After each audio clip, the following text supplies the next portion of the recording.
what you did in the dark.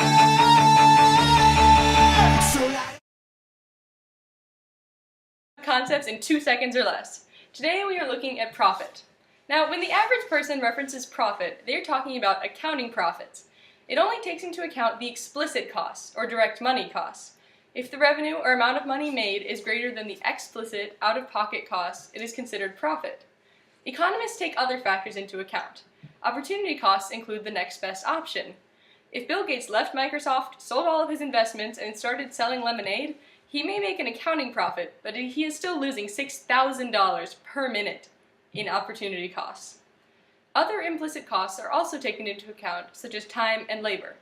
All of the graphs shown in this video are in terms of economic profits. Total cost accounts for implicit and explicit costs, and the difference between the total cost and total revenue is the determinant of profit. This is the firm's marginal cost, or additional unit cost from producing one more of the good. At first, the marginal cost falls because of specialization of workers. They will become more efficient as each worker is added. Eventually, the marginal cost rises because of the law of diminishing marginal returns. Because an input is fixed in the short run, adding more of the other inputs will not add efficiency after a certain point. All the workers will not fit into the factory, for example. This is the marginal revenue, or the additional income from selling that unit of good. It will be the price. Firms operate where these two are equal, so the last unit does not make them either profit or loss.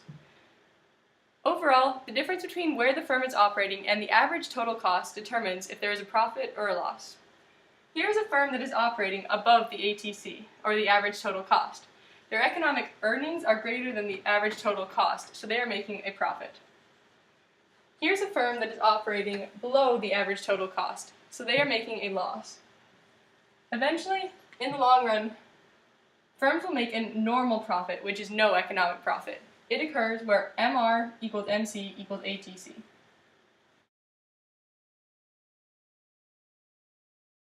Market occurs where there are many small firms selling an identical product. Because each firm is small, they have no need to advertise and take the market price. They're called price takers. Also, in a perfectly competitive product market, it is assumed that each firm can sell as many units as they can produce at the market price. For a perfectly competitive market, there are two side-by-side graphs, one for the market and one for the firm. The market graph has a downward sloping demand and an upward sloping supply. And because each firm is a price taker, the firm takes the price from the market, and that becomes the demand curve. Demand also equals marginal revenue, average revenue, and price, because if one more unit is consumed, the marginal revenue is the same as the price, as well as the average revenue. So they're all the same. The supply for a perfectly competitive firm is equal to the marginal cost of selling an additional product. Therefore, the perfectly competitive firm operates here, where marginal cost equals marginal revenue, according to profit maximization. It is also average total cost. The firm will earn a profit if price is greater than average total cost, have a normal profit if price is equal to average total cost, and suffer a loss if price is less than average total cost. Even though they would suffer a loss, a profit-maximizing firm would continue to produce as long as price is greater than average variable cost, because then they're covering all of their variable costs as well as some of their fixed costs when they continue to operate. In the long run, all perfectly competitive firms will make a normal profit because there are low barriers to entry in a perfectly competitive industry. If firms are making a profit, more firms will enter the industry so that supply shifts, and then a new market price will occur. Firms will continue to enter the market until the market price is where average total cost is where marginal cost equals marginal revenue, and a normal profit is made. Similarly, if perfectly competitive firms are taking a loss, firms will exit the industry so that the supply will shift to the left until marginal revenue equals marginal cost equals average total cost, and a normal profit occurs. In the long run, perfectly competitive firms are both allocatively and productively efficient. Allocative efficiency occurs where price equals marginal cost, because that is the point where the company produces what the society wants, which is the long-run equilibrium point. Productive efficiency occurs where average total cost is at its minimum, which is also where it intersects marginal cost, because this is where the company is producing at the least cost. Because perfectly competitive firms operate at both the allocatively and the productively efficient point, they are economically the most desirable market structure.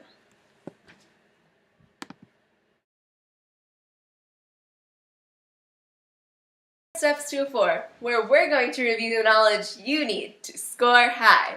Today, we're going to be talking about a market structure known as oligopoly, in which there is a small number of firms. In oligopolies, products are relatively differentiated, so they're not entirely and completely unique, but they're different enough that consumers have an incentive to purchase one product over another. Also in oligopoly, there are barriers to entry, which means that firms that are already in the market structure can't really leave that easily, and firms that aren't inside this market have a hard time entering as well. However, if you are part of an oligopoly, you're kind of lucky because you might make an economic profit in the long run. Kit, a real AP Econ student, says, remember, cereal is an example of an oligopoly market structure. This saved me on the AP exam. Another characteristic of oligopoly, and this is a key idea, is strategic behavior. In strategic behavioral decisions, the actions of one firm are determined due to a concept known as interdependence. Additionally, strategic behavior relies on an action-reaction mechanism. You come up with a series of strategies that are reactions to your competitors' actions. These are kind of like plans, so that you can respond to whatever your competitors are doing. The idea of interdependence is another key idea of oligopoly. This idea kind of explains how the choices that one firm makes impact the decisions of other firms as well. And no firm can act independently of other firms. One example of an oligopoly would be in a town like Barrington, where you have a few choices for grocery stores, such as Jewel and Dominic's. Even though Dominic's is closing, which is kind of a terrible thing, Jewel and Dominic's have to work together to figure out how they're going to do things. But they don't actually directly communicate. Instead, they have to kind of set prices at similar levels, because if Jewel were way cheaper or way more expensive than Dominic's, consumers would have an obvious choice for which store to go to. So, the firms have to act dependently. They have to have interdependence in order to function in an oligopoly market. One result of oligopoly can be a cartel. A cartel exists when a group of firms in an oligopolistic market work together. This is a result of collusion, which is the concept of firms coming together and forming a cartel. But it's illegal, so I wouldn't suggest trying it at home, kids. However, in a cartel or in a collusive market structure, there could be incentive to cheat, which is kind of an issue.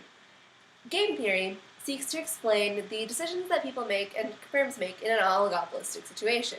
It kind of just outlines like the decisions that people will make given a certain situation and according to the decisions made by other competitors as well. Game theory is characterized by payoff matrices and action-reaction decision making. Here's an example of a payoff matrix that compares two famous brands of cereal. If you take a look at this figure, you can see the different possible outcomes for advertising versus not advertising, and that kind of illustrates the interdependence of firms in an oligopolistic market structure. On this graph, dominant strategy dictates what choice a firm will make regardless of what the other firm does. It is important to remember the order of the payoffs listed in each box. In this case, since unlucky hexes are on the left side of the graph and represented by the rows, their payoffs are listed first. So I'm going to underline all of the unlucky hexes' profits. Since Trix is on the top and represented by each of the columns, their profits are listed second.